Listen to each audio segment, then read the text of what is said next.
Hi, welcome to Rajesh cinemas. நான் உங்க ராஜேஷ். இன்னைக்கு நம்ம பாத்தீங்க அப்படின்னா அன்டில் டான் அப்படிங்கிற ஒரு படத்தை நம்ம பார்க்க போறோம். இந்த படத்தோட கதை என்னன்னா, ஓப்பனிங் சீன்ல ஒரு மாஸ்க் போட்ட ஒருத்தன் என்ன பண்றான் அப்படின்னா, ஒரு பொண்ணை எங்கேயோ தான் தப்பிச்சு வருது. ஆனா இவன் மடக்கி கொடூரமான முறையில கொலை செய்யறான். இது ஏன் கொலை செய்யறான், எதுக்காண்டி கொலை செய்யறான் அப்படிங்கிறது நமக்கு அப்ப காமிக்கவும் படல. நமக்கு அப்ப என்னங்கிறது கூட தெரியல. இந்த சீனை கட் பண்ணதுக்கு அப்புறம் அந்த கொலை செய்யப்பட்ட அந்த பொண்ணோட அக்கா தங்கச்சியை காணா அப்படின்னு சொல்லி அவங்க ஒரு 4 ஃப்ரெண்ட்ஸோட சேர்ந்து இவங்க தேடி வராங்க. அப்ப இவங்க தங்கச்சி போன இடத்துக்கு வராங்க. அது ஒரு வீடு மாதிரி இருக்கு, கெஸ்ட் ஹவுஸ் மாதிரி. அந்த வீட்டுக்குள்ள இவங்க வராங்க. ஆனா இவங்களே நினைச்சு பார்க்க முடியாத அளவுக்கு அங்க சில மர்மங்கள் இருக்கு. அது என்ன அப்படின்னா, அங்க ஒரு நைட் ஆனதுக்கு அப்புறம் ஒரு மாஸ்க் போட்ட ஒருத்தன் கொடூரமான முறையில எல்லாத்தையுமே போட்டு தள்ளிடுறான். என்னடா படம் ஆரம்பிச்சு 15 நிமிஷத்துல இவங்க வந்தவங்க எல்லாம் செத்து போயிட்டாங்க. அப்ப இன்னொரு ட்ரூப் வேற வருவாங்களா அப்படின்னு சொல்லி நம்ம உட்கார்ந்துகிட்டு இருக்கிறப்பதான் தெரியுது நமக்கு. இது என்னன்னா, செத்து போனவங்க எல்லாம் திருப்பி உயிரோட வராங்க. அப்பதான் நமக்கு ஒரு விஷயம் புரியுது. என்னடா அப்படின்னு பார்த்தா, இவங்க அந்த வீட்ல இருந்து தப்பிக்கணும் அப்படின்னா, இவங்க இவங்கள்ட்ட இருந்து எப்படி எஸ்கேப் ஆகணும், ஒரு டைம் செட் பண்ணிடுறாங்க. அந்த டைம் செட்டுக்குள்ள இவங்க இங்க நடக்கக்கூடிய எல்லாத்தையும் சமாளிச்சு வெளிய வந்துட்டாங்கன்னா, இவங்க எஸ்கேப்னு அர்த்தம். இல்ல அப்படின்னா, இவங்கள போட்டு தள்ளிக்கிட்டே வருவாங்க. இவங்களுக்கு ஒவ்வொரு சான்ஸா குடுத்துக்கிட்டு இருக்காங்க. அப்ப ஒவ்வொரு சான்ஸும் குடுக்க குடுக்க இவங்க என்ன ஆயிடுறாங்கன்னா, பேய் மாரி மாறிடுவாங்க.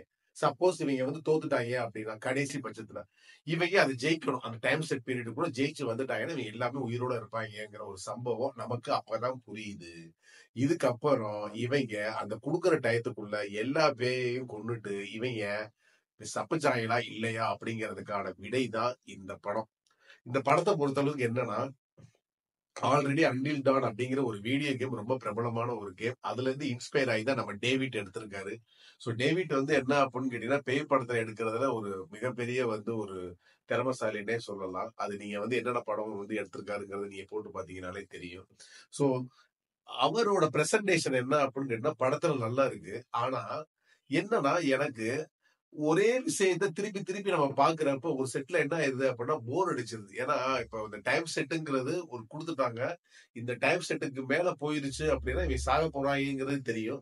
அது ஒரு ஒரு டைம் 2 டைம் நம்ம மாநாடு படத்துல பாத்துருக்கோம் பாருங்க. அது மாதிரி ஒரு டைம் 2 டைம்னா 3 டைம் கூட வச்சிருக்கலாம். இவங்க இன்ட்ரோல கடைசி ஒரு 10 நிமிஷத்துக்கு முன்னாடி வரைக்கும் இவங்க செத்து செத்து பொழைக்கிறதப்ப நமக்கு வடிவேல் காமெடி தான் நமக்கு ஞாபகம் வருது. அது என்ன அப்படின்னு கேட்டா, படம் பாக்குற நமக்கு என்னன்னா, டேய் என்னடா இவங்க எப்படா நீங்க தப்பிப்பீங்கங்கிற மாதிரி ஒரு சோர்வு வந்துருது. 2வது இந்த படமே பாத்தீங்கன்னா ஃபுல்லாவே இருட்டுல தான் எடுத்திருக்காங்க. பயமுள்ளே கொஞ்சம் கூட ஒரு என்னன்னா டே சீக்வன்ஸ்ங்கிறதே கிடையாது. படம் ஃபுல்லா இருட்டுல தான் எடுத்திருக்காங்க. சில சீக்வன்ஸ் நமக்கு என்ன நடக்குது, எவன் ஓடுறான், யாரு எங்க வரா அப்படிங்கறதுலாம் நமக்கு தெரியவே மாட்டேங்குது. அது படத்துக்கு ஒரு மிகப்பெரிய பலம் அப்படிங்கிற மாதிரி நான் சொல்லுவேன். லைட்டிங்குமே பாத்தீங்க அப்படின்னா ரொம்ப டிம் லைட்ல எடுத்திருக்காங்க. அதுவுமே நமக்கு ரொம்ப ஒரு விசிபிளா நமக்கு படம் பாக்குறதுக்கு என்ன அப்படின்னு கேட்டா, என்னடா இவங்க என்னத்தையோ எடுத்து வச்சிருக்காங்கிற மாதிரி தான் நமக்கு தோணுது. இந்த படத்தை பொறுத்தளவுக்கு என்ன அப்படின்னு கேட்டீங்கன்னா, படத்தை ஒரு என்ன சொல்றது, ஒரு 1 hour 35 மினிட்ஸ்க்கு மேல படம் ஓடுது. இத இன்னும் கொஞ்சம் கிறிஸ்பா ஆக்கியிருந்தாங்க அப்படின்னா, படத்தை நமக்கும் என்ன அப்படின்னா பாக்குறதுக்கு விறுவிறுப்பா இருந்திருக்கும் அப்படிங்கிற மாதிரி எனக்குள்ள ஒரு தாட்டு. ஆவரேஜான ஒரு படம். பொழுது போகல அப்படின்னா ஒரு தடவை நீங்க உட்கார்ந்து பார்க்கலாம், அவ்வளவுதான். மத்தபடி பெரிய லெவல்ல மிரட்டக்கூடிய சம்பவங்கள்லாம் இந்த படத்துல ஒண்ணுமே இல்ல. மீண்டும் அடுத்த மூவி ரிவ்யூல நான் உங்களை சந்திக்கிறேன். இந்த வீடியோ பிடிச்சிருந்துச்சு அப்படின்னா உங்க ஃப்ரெண்ட்ஸுக்கு ஷேர் பண்ணுங்க, லைக் பண்ணுங்க. நன்றி, வணக்கம்.